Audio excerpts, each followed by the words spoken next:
고린도전서 7장 24절에서 27절입니다. 제가 봉독합니다.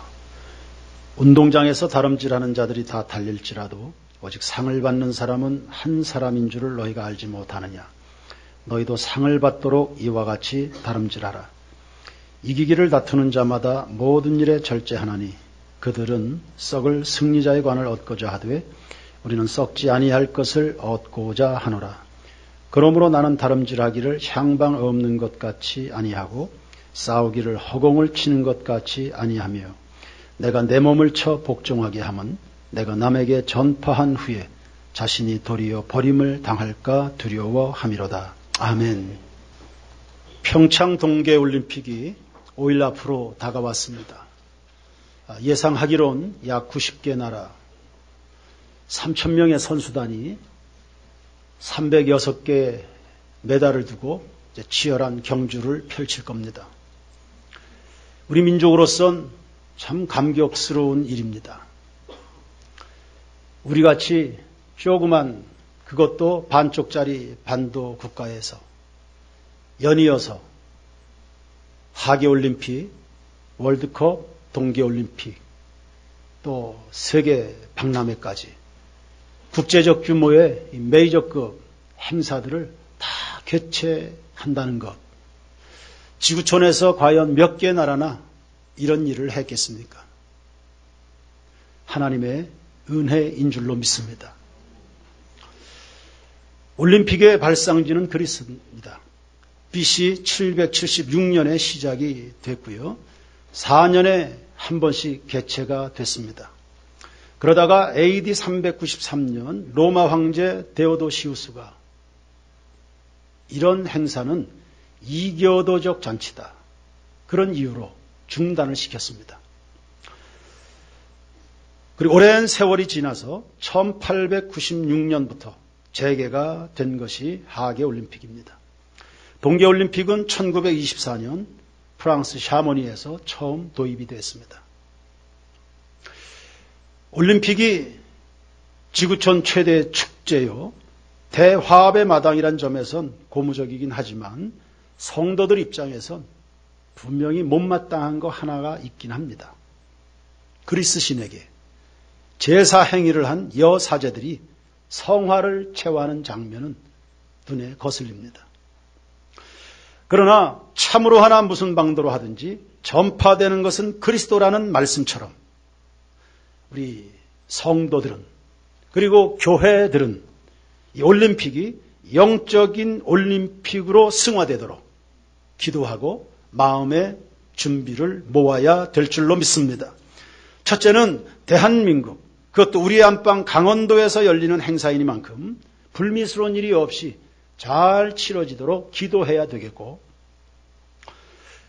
회교권에서도 불교권에서도 공산권에서도 세계 각지에 많은 사람들이 다양하게 올 겁니다.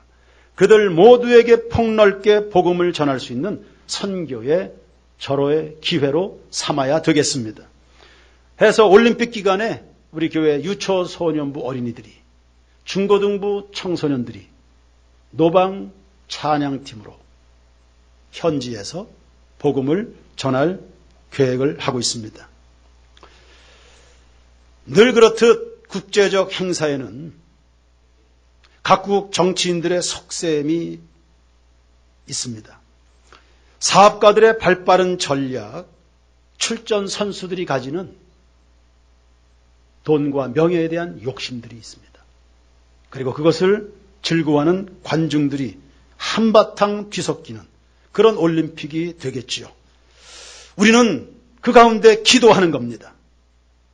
이 땅을 찾는 해외 관광객이나 이곳을 바라보는 전 세계인들이 대한민국 코리아, 하나님이 함께 하시는 민족이라는 사실에 대해서 일제 36년 동안 그렇게 짓밟히고 6.25 전쟁 가운데 폐허가 된 이 땅이 이 나라 맞냐? 그 나라가 이 땅이 맞냐? 참으로 놀랍다.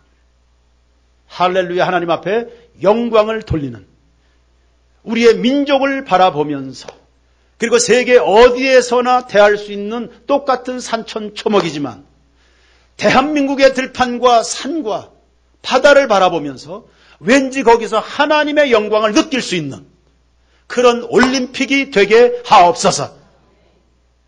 늘 잡는 고기지만 예수님의 말씀에 의지해서 그물을 던지면서 죄인됨을 발견하고 예수님의 수제자로 거듭나는 베드로의 경험이 이 땅을 찾는, 그리고 올림픽 기간 동안 전 세계인의 이목이 집중될 올림픽에서요, 그런 변화들이 일어나게 하옵소서. 영적 올림픽으로 승화시키는 데 있어 중요한 것 중에 하나는 내가 누구인가를 제각각 깨닫는 겁니다. 내가 누굽니까? 여러분은 누굽니까? 한국 교회는 누굽니까? 우리는 믿음의 경주에 출전한 선수들입니다. 바울이 활동했던 시기에 고린도시에서는 2년마다 올림픽에 버금가는 이스트미아라는 체전이 개최되곤 했습니다. 종목은 올림픽과 비슷해서 레슬링, 권투, 마차 경기 등등, 심지어는 시 경연도 했다 합니다. 거기에 출전하는 선수들은 10개월 전부터 혹독한 훈련을 했습니다. 때로는 매도 많이 맞았다고 합니다. 요즘의 국가대표들하고 크게 다르지 않은 훈련 스케줄이었을 겁니다. 그것을 관람했을 사도 바울이 성도들에게 적용해서 우리는 천국을 향한 거룩하고도 위대한 영적인 경주자가 되어야 된다 하는 이 말씀을 도전하는 겁니다. 24절에 너희도 이와 같이 다름질하라. 히브리서 12장 1절에 모든 무거운 것과 얽매이기 쉬운 죄를 벗어버리고 인내로서 우리 앞에 당한 경주를 경주하라고 말씀합니다. 바클레이는 이 부분을 주석하면서 이렇게 썼습니다. 세상에 썩어질 몇 날 며칠이면 썩어져 버릴 저 월계관을 위해서도 세상의 올림픽 선수들이 저 고생을 하는데 하늘나라의 그 영원한 멸류관을 목표로 살아가는 그리스도인들은 얼마나 더 준비하고 자기를 훈련해야 되는가, 이런 맥락입니다. 우리 성도들은 믿음의 올림픽에 출전한 선수들입니다. 어떻게 경기에 임해야 될까요? 우선 경기는 공정하게 진행될 겁니다. 영적인 올림픽에서는 뇌물이나 약물 사용 이런 거 없습니다. 하나님이 공정하게 진정한 심판이 되시는 하나님이 인생 경기를 공정하게 진행하십니다. 보십시오. 이미 우리에게 주어져 있는 구원의 기회가 공평하지 않습니까? 하나님이 세상을 이처럼 사랑하사 독생자를 주셨으니 이는 저를 믿는 자마다 멸망치 않고 영생을 얻게 하려 하심이라. 기도 응답의 기회가 공평합니다. 기도는 목사만 응답을 받습니까? 구역장만 응답을 받는 겁니까? 어린아이에서부터 시작해서 저 연세 높은 어른들까지 누구든지 예수의 이름의 권세를 의지해서 하늘 보좌로 나아가면, 때를 따라 돕는 은혜를 사모하면 하늘문을 열어주시는 공평하신 하나님이신 줄로 믿습니다. 구하라 주실 것이요, 찾으라 찾아낼 것이고, 두드리면 열린다. 구하는 이마다 얻을 것이라 했습니다. 사람을 평가하는데도 하나님은 공평하십니다. 사람들이야 외모를 보고 취하죠. 저 사람이 무슨 옷을 입었냐, 어디 학교 나왔냐, 무슨 차를 타고 다니냐. 그러나 하나님은 중심을 보신다 했습니다. 우리의 중심에 뭐가 있는지를 다 알고 계시다는 뜻입니다. 우리가 제각각 행하는 선악간의 행위를 따라 평가하십니다. 해서 세상에서는 사람들 사이에서는 억울하고 원통한 일이 벌어질는지 모르지만 궁극적으로 하나님 앞에서는 억울한 일은 없습니다. 하나님이 공평하게 다루시기 때문입니다. 잃어버린 것 같지만 모자라지 않고 많이 차지한 것 같지만 남지도 않는 공평하신 하나님 때문입니다. 그러니 원한을 풀질 못해서 마음고생하지 마십시오. 괴롭다, 눈물 난다, 시험 든다 이렇게 하지 마십시오. 하나님이 살아계셔서 여러분이 인생 살면서 받아 누려야 될 선물들 째깍째깍 공급해 주시는 그런 은혜 손길 기억하시기 바랍니다. 그와 같이 경기에 임하는 모든 성도에게는 승리할 수 있는 방정식을 주셨습니다. 사람은 무능해서 실패하진 않습니다. 방정식에서 벗어났기 때문입니다. 아이들이 머리가 나빠서 공부를 못합니까? 아이들이 방정식, 인생을 승리할 수 있는 방정식을 제대로 배우기만 한다면 우리 아이들은 서울대, 하버드 다 갈 수 있는 아이들입니다. 하나님 아버지와 예수 그리스도와 성령의 역사를 준 적이 없이 몰아치니까 아이들이 쓸데없는 일에 에너지가 낭비돼서요. 챔피언들로 태어나서 초라한 패배자로 인생을 마무리하는 겁니다. 그러니 교회가 얼마나 중요하고 교회 학교의 교육이 얼마나 생명과 같은지 여러분으로부터 아이들까지 주의 은혜 성령이 흐르게 되기를 주님의 이름으로 축원합니다. 승리 방정식은 무엇입니까? 몇 가지 소개합니다. 첫 번째는요, 태도입니다. 태도. 경기에 임하는 태도, 삶에 대한 태도, 태도가 결과를 만듭니다.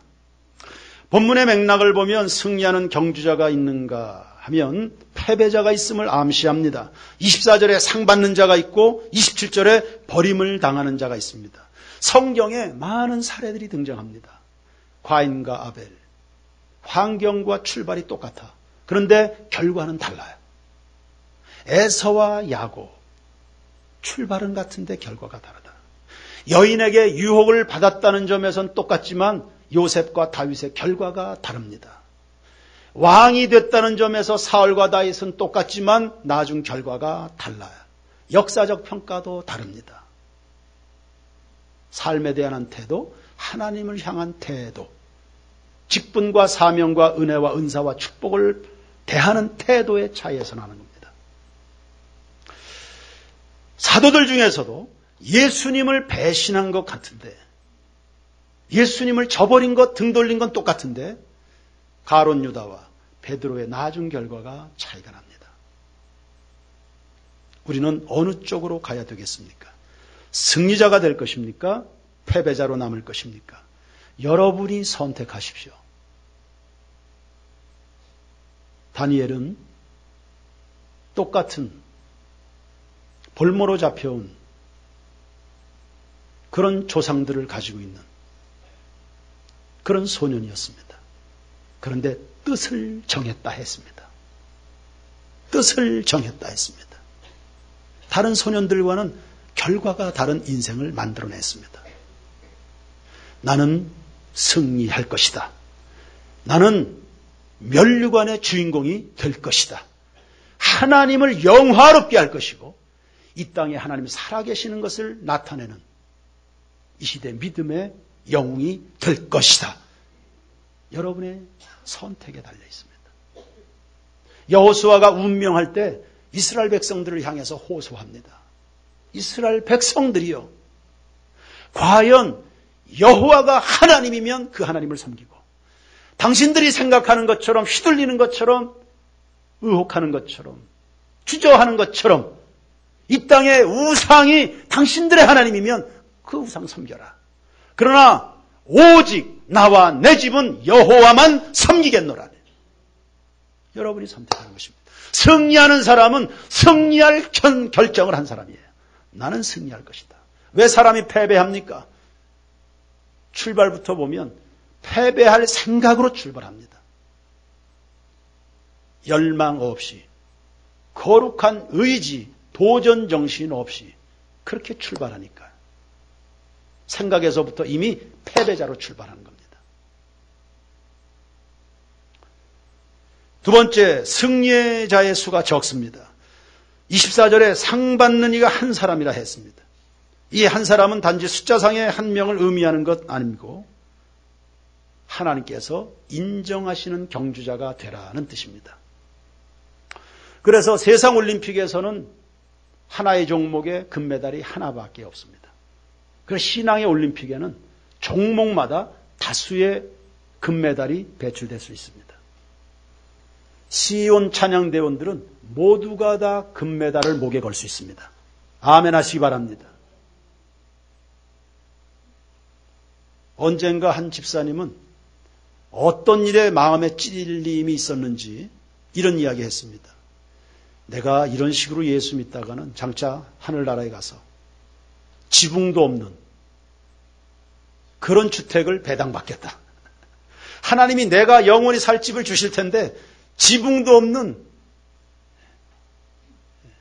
그 어설픈 주택을 배당받겠다. 세인교회 모든 성도들은, 교회 섬기는 재직들은 지붕도 있는 그런 주택 배당받으시길 축원합니다.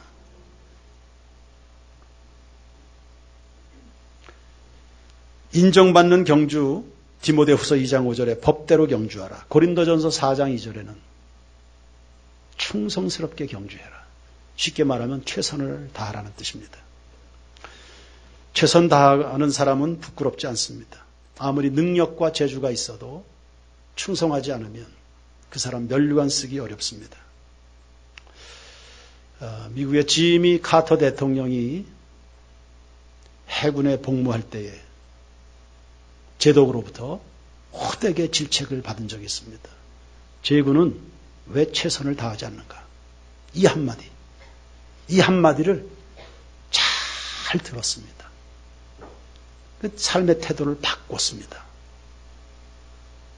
결과 지금까지 존경받는 크리스찬으로 또 미국의 대통령으로 남아 있습니다. 하나님께서 인정하시는 삶의 태도들이 있는 겁니다. 주님의 법도를 기억하시길 바랍니다. 날 향한 주님의 뜻, 주님의 마음을 잘 가슴에 간직하십시오. 주 예수를 기억하라 했습니다. 청년의 때, 곧 곤고한 날이 오르기 전에 너의 창조주를 기억해라. 하나님을 기억하라는 말은 내가 누구인지를 늘 기억하고 살아가라는 뜻입니다. 세 번째, 상 받도록 다름질하라고 말씀을 했습니다. 승리에 대하여 사모하고 거룩한 욕심을 가지라는 뜻입니다. 우리 교회 중등부 1학년 학생이 하나 있는데 어느 날 저에게 목사님 저 아르바이트 시켜주세요. 저 돈 벌어야 됩니다. 어린 것이. 그 아이가 하려고 하는 그 일은 자기 언니도 포기한, 그러니까 청년들도 쉽게 할 수 있는 일이 아니었습니다. 자기가 하겠다는 거예요. 아주 야무진 아이이고 당돌했습니다. 그냥 오다 가다가 흘리는 말이 아니었습니다. 아주 결연한 것이 느껴질 만큼 자기 시켜달라. 언니가 못하는 거 내가 하겠다. 전 그 태도가 정말 마음에 들었습니다. 이 아이 정말 마음에 든다. 그래서 그 어머니에게 집사님, 사실 이 일을 저 아이가 하기는 어렵고 그러나 기다리십시오. 하나님이 이 아이에게 장학금을 주실 것을 기대하고 기다리십시오. 그리고 지나간 몇 주간 동안 이 아이에게 내가 어떻게 하면 장학금을 줄 수 있을까? 방법을 찾았습니다. 구하면 주신다 했지요? 방법을 찾으니 하나님이 방법을 주셨습니다. 그래서 오늘 그 아이에게 장학금이 나갈 겁니다. 제가 그 아이에게 장학금을 줘야만 할 이유가 있습니까? 제가 그 아이에게 장학금을 주기 위해서 태어난 무슨 사명이라도 있는 겁니까? 그런데 그 아이, 저 할 겁니다. 해볼 겁니다. 그렇게 말하는 그 아이의 삶에 내가 함께 해주고 싶은, 그 아이를 섬기고 싶은, 축복하고 싶은, 격려하고 싶은 그런 마음. 하나님이 주신 감동인 줄로 믿습니다. 전 오늘 그 아이에게 장학금을 전달하면서 말할 겁니다. 그 세상 살아가는 방식이 다양하다. 평생 아르바이트로 살아가는 것, 그런 방식도 있고, 그러나 하나님을 사랑하고 그분의 마음을 움직여가면서 그분에게 복을 받는 인생이 있다. 너 선택해라. 성경은 하나님의 칭찬이며 수많은 축복을 말씀하십니다. 여러분 사모하시기를 바랍니다. 거룩한 일에 욕심들을 내게 되기를 축원합니다. 하나님이여 사슴이 시냇물을 찾기에 갈급한 것처럼 내 영혼이 주를 찾기에 갈급하니이다. 네 번째는 절제입니다. 25절에 보면 이기기를 다투는 자마다 모든 일에 절제한다 했습니다. 절제라고 하는 것은 안배된 힘이에요. 힘이 있다고 해서 아무데나 함부로 쓰는 거 아닙니다. 함부로 쓰는 힘을 남용이라, 쓸데없는 곳에 사용되는 힘을 허비했다고 합니다. 지구의 연간 강수량은 지구 표면 전체를 75cm로 덮을 만큼 충분하다고 합니다. 근데 지구촌 곳곳에 물 부족 사태가 일어납니다. 왜요? 낭비하기 때문입니다. 그냥 흘려버리기 때문이에요. 힘은 관리돼야 하고 모았다가 써야 됩니다. 이스라엘은 연간 강수량이 그리 많지 않습니다. 그런데도 모자람이 없이 물을 씁니다. 관리하기 때문입니다. 지혜롭고 효율적으로 관리하기 때문입니다. 수력발전도 저장되었던 물을 한 번에 쏟아내면서 전기를 생산하는 겁니다. 말도 너무 많이 하지 마십시오. 필요한 곳에서 필요한 말을 하십시오. 평지를 마냥 흘러가는 물보다는 저장된 물이 위력이 있지 않습니까? 절제는 바로 그런 겁니다. 우리 성도들의 삶은 더더욱 값지고 임팩트 있게 살아가도록 하나님이 성리 방정식을 주셨는데 그것이 바로 절제라는 은사입니다. 은사는 사모하는 자에게 부어지는 줄로 믿습니다. 해서 하나님이 주신 돈이나 지혜나 체력이나 자원이나 은사 등등 쓸데없는 곳에 흘려버리지 마십시오. 오직 하나님의 영광과 그분의 나라와 세상을 살리는 일에만 집중해서 쓰시기를 축원합니다. 이것이 바로 우리가 달려가야 될 목표입니다. 26절에 향방 없는 다름질은 하지 않는다 했습니다. 당연하지요. 어디로 가는지를 모른 채 면류관을 쓸 수 있겠습니까? 목표가 명확하지 않으면 인생을 헛손질합니다. 바울이 예수님 만나기 전에 무지 열심히 살았지만 다 헛손질하는 인생이었습니다. 후에 막급하고 나중에 하나님 앞에 다 회개해야 될 열심이었습니다. 하나님을 잘 섬긴다고 열심히 했습니다. 자기는 이 삶이 참 정당하고 의롭다고 생각을 했습니다. 그렇게 열심을 들인 만큼 다 회개하는 일이 됐고 그렇게 살아온 인생의 시간들 다 되돌아가야 되는 헛손질의 인생이 된 겁니다. 주님을 모르면, 나를 만드신 하나님을 모르면, 우리 세인교회를 향한 주님의 뜻을 모르면 헛손질하는 교회가 되는 겁니다. 그리고 헛손질하는 만큼, 아니 누구보다 열심히 매진한 만큼 전부 다 회개해야 될 일입니다. 목표를 명확하게 힘을 아껴서 집중력을 발휘하는 성도들이 되어야 합니다. 힘을 잘못 쓰면 버림당합니다. 누구처럼요? 삼손처럼입니다. 민족을 구원하라고 하나님이 허락하신 선물을 쾌락을 위해서 사용했습니다. 그래서 27절 말씀을 다 같이 읽겠습니다. 27절 시작. 내가 내 몸을 쳐 복종하게 함은 내가 남에게 전파한 후에 자신이 도리어 버림을 당할까 두려워함이로다. 아멘. 내 몸을 쳐서 복종한다. 절제입니다. 절제는 자기를 다스리는 능력 혹은 자기를 통제하는 힘입니다. 안타까운 것은 자기 일을 통제하지 않고 남의 인생에 개입해서 다른 사람들을 통제하기에 급급한 이런 경우들이 있습니다. 그게 바로 비난과 정죄입니다. 원망과 불평은 그렇게 해서 나오는 겁니다. 자기를 다스릴 생각은 하지 않고 남을 다스리려고 합니다. 가르치려고 그러고 지적하려고 하고 관계에 많은 상처를 만들어냅니다. 가족들을 불편하게, 교회를 힘들게, 자기를 지키는 겁니다.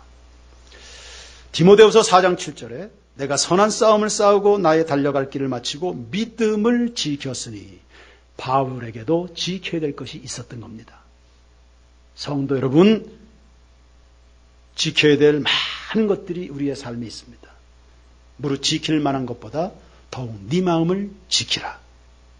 이 말씀에 귀를 기울이기를 바랍니다. 늘 밖에 있는 적보다 내부의 적이 더 무서운 법 아닙니까? 그러니 여러분 잘 다스리십시오. 어쩌면 가장 힘겨운 싸움이 자기 자신과의 싸움일지 모르겠는데, 그래서 무슨 재주로 내 자신을 다스릴 수 있을까? 성경에 답이 있습니다. 로마서 7장 24절 오라 나는 공고한 사람이로다. 이 사망의 몸에서 누가 나를 건져내랴. 절망을 했습니다만 곧바로 답이 튀어나옵니다. 로마서 7장 25절에 우리 주 예수 그리스도로 말미암아. 할렐루야. 누구로 말미암아? 누구로 말미암아? 여러분에게 구원을 주시는 그 이름이 누구시죠? 여러분에게 면류관을 약속하신 그분이 누구십니까? 우리를 다스릴 수 있는 능력의 그 이름이 누구십니까? 인생의 패배자, 낙오자, 아니요, 승리의 면류관, 믿음의 시상대에서 금메달을 따도록 여러분을 응원하고 계신 그분의 이름이 누구십니까? 예수 그리스도입니다. 오호라 나는 곤고한 사람이라. 이 사망의 몸에서 누가 나를 건져내라. 그러나 우리 주 예수 그리스도로 말미암아 나는 하나님께 감사하리로다. 그 예수님이 선언하셨습니다. 내가 곧 길이다. 내가 곧 길이다. 내가 곧 길이다. 내 자신을 잘 안배해가면서 다름질의 승자가 되는 길, 바로 예수 그리스도와 더불어 동행하는 삶입니다. 로마서 8장 37절에 그러나 이 모든 일에 우리를 사랑하시는 이로 말미암아 우리가 넉넉히 이기느니라. 여러분도 이기는 편에 서기를 축원합니다. 에베소 6장 10절에 끝으로 너희가 주 안에서와 그 힘의 능력으로 강하여지고 마귀의 관계를 능히 대적하기 위하여 하나님의 전신갑주를 입으라 했습니다. 이제 평창에서는 운동선수들이 다른 박질을 할 겁니다. 우리는 영적 올림픽 경기장에서 믿음의 선한 경주를 할 겁니다. 다 면류관의 주인공이 될 수 있습니다. 하나님이 방식을 알려주셨기 때문입니다. 열정, 도전, 거룩한 것에 대한 꿈, 그리스도 예수와 그 나라가 여러분의 진정한 목표가 되어서 우리 다 믿음의 시상대 제일 높은 곳에서 금메달 받는 그 자리에서 여러분 다 같이 만날 수 있게 되기를 주님의 이름으로 축원합니다. 축원합니다. 끝까지 가셔야 됩니다. 끝까지. 지금 아멘한 그 믿음 가지고 끝까지 가셔야 됩니다.